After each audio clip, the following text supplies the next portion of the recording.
everybody, this is the Wikström. So did you know that around the year 2000 they were actually planning of doing a remake of this movie? It was going to be called Death Race Around the World, and it was going to be this huge blockbuster thing, and it was going to star, drumroll please, Tom Cruise.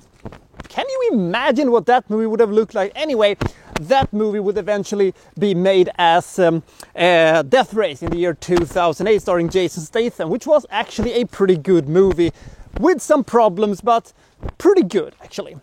It will also follow a couple of lackluster sequels and prequels to it, but that's a story for another time. Let's go back to 1975 and this absolute bonkers movie, Death Race 2000.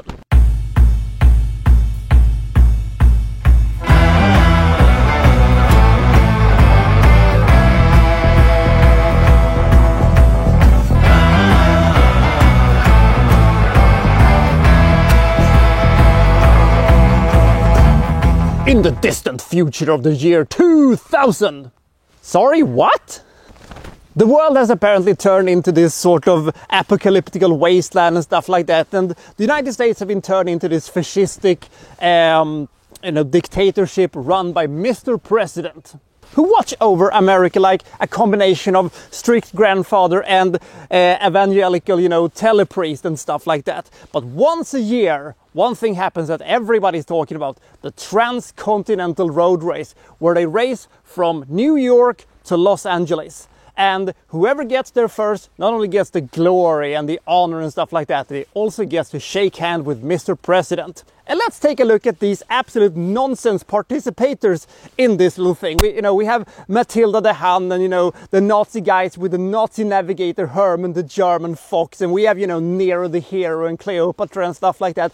But our eyes are peeled to mostly two people. We have Machine Gun Joe Viterbo, played by Sylvester Stallone, who has one characteristic: he's either angry or he is super angry and he hates Frankenstein. Played by David Carradine, who, hides his disfigured face under this gimp mask and stuff like that. And he is, poised to win the whole thing. And, Machine Gun Joe Viterbo is very, very, jealous of his success and how beloved he is and stuff like that, and off to the races they go. Now, the Transcontinental Road Race is not just getting from one point to another. You can also make points during the race. How do you get points? Simply murder.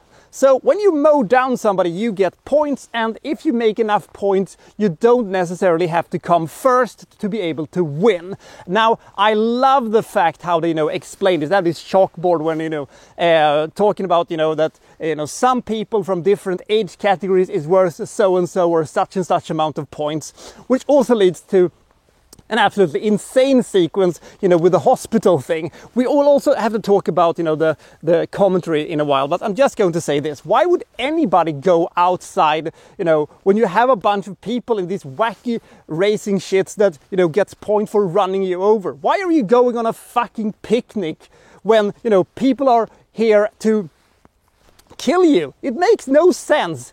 But there is one more thing that goes on here. We have Thomasina Paine, who leads this anti-race movement. Basically, they are a bunch of rebels who wants to end this barbaric tradition. And if they can bring the race down, they can also maybe bring the evil regime of Mr. President down. Will they be successful? That's our movie in a nutshell. The concept of Death Race 2000 is fucking amazing. I love it so much. Lots of Roger Corman movies have that in common, that they have fantastic concepts, but they always have problems realizing and materializing that concept because of lack of money. Now, considering that this movie has, in today's money, approximately $1.5 million, this movie is not going to look very cosmetically pleasing, and it's not going to be very spectacular. But the best thing about this movie is probably also the cheapest. It is the humor and the satire and the insanity that surrounds this movie, because we have this fantastic commentary team led by Junior Bruce. your buddy, who is this super annoying pipsqueak who won't shut up about, you know, what's happening, and he's commentating on what's going on, and he just gets so happy when, you know, somebody's getting killed. A direct hit, a fine hit, and no pain for the victim. He is fantastic. We also have that sequence in the hospital where instead of, you know, Frankenstein mowing down all of those patients that they have placed on the road, he just goes through the hospital and murders all the doctors instead.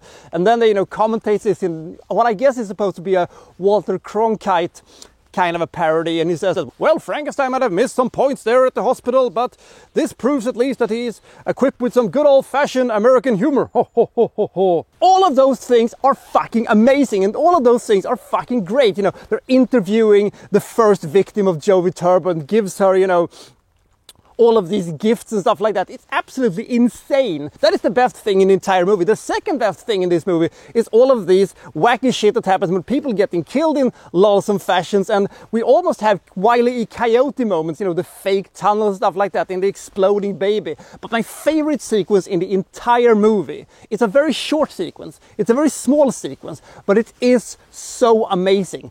The killing of the pre-sequence. The killing of the pre-sequence is such a simple, yet such a fantastically awesome sequence that every time I see it, I just burst out laughing. This movie is absolutely hilarious. While it is a little more tricky when you have gruesome, grim sequences like, you know, when the young girl sacrifices herself for Frankenstein. Those sequences, along with, you know, the kind of sadistic sequence when, you know, Frankenstein just, you know, punches Joe Viterbo has to death when he's, you know, trying to, you know, fiddle around with his cars and stuff like that. It gives the movie a bit of a, you know, too gruesome vibe to the whole thing. We want to have, you know, fun commentary. We want to have wacky shit that actually happens in very close proximity to, you know, the sacrificing of the young girl. When we have, you know, the guys in the manhole thing, and, you know, he gets run over, and the people in the, you know, that looks absolutely worthless actually, you know, gets even more hilariously run over, and those sequences doesn't really mesh together that well. But the real problem is, of course, that $1.5 million in today's money won't get you that far. There are a lot of sequences in this movie that just goes on and on and on and on, especially, you know, when Joe is lost in, you know, these swamp things. I am no schmuck! Sequences like that and lackluster action sequences, such as the one with the helicopter and stuff like that, gives this movie a sense that there are these dead spots in Death Race 2000 that, you know, disturbs the pace of this movie. Despite, you know, this movie being, you know, approximately 80 minutes long, it still has, you know, sequences that you could have cut and you wouldn't have missed anything.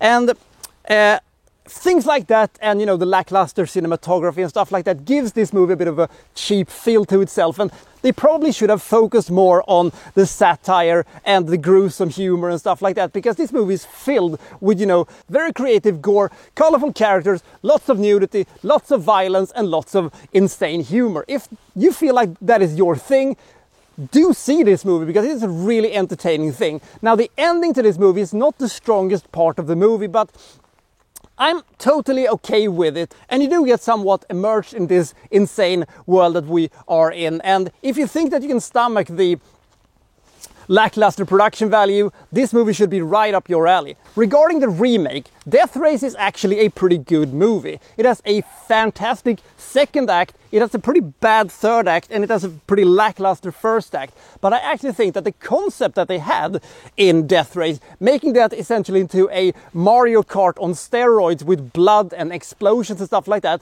was pretty damn fun. And if they could have just kept up that towards, you know, the end, it probably would have been an even better movie than this movie. But unfortunately for them, it features a couple of head-scratching moments, including one of the dumbest things I've seen in a movie with a budget for over $1 million. But that is a story for another time. I do recommend that movie also, and if they could have played this well, it could have been fantastic, but now it is just a good movie. When it comes to Death Race 2000, this is a movie that I think some people will really like, and some people will say just looks like this cheap Mad Max thing that doesn't have that much you know, fun going on, and you know, the violence looks so hokey and fake and stuff like that. And I can understand that, but the hokey fake feeling that this movie has actually works to its advantage, I think.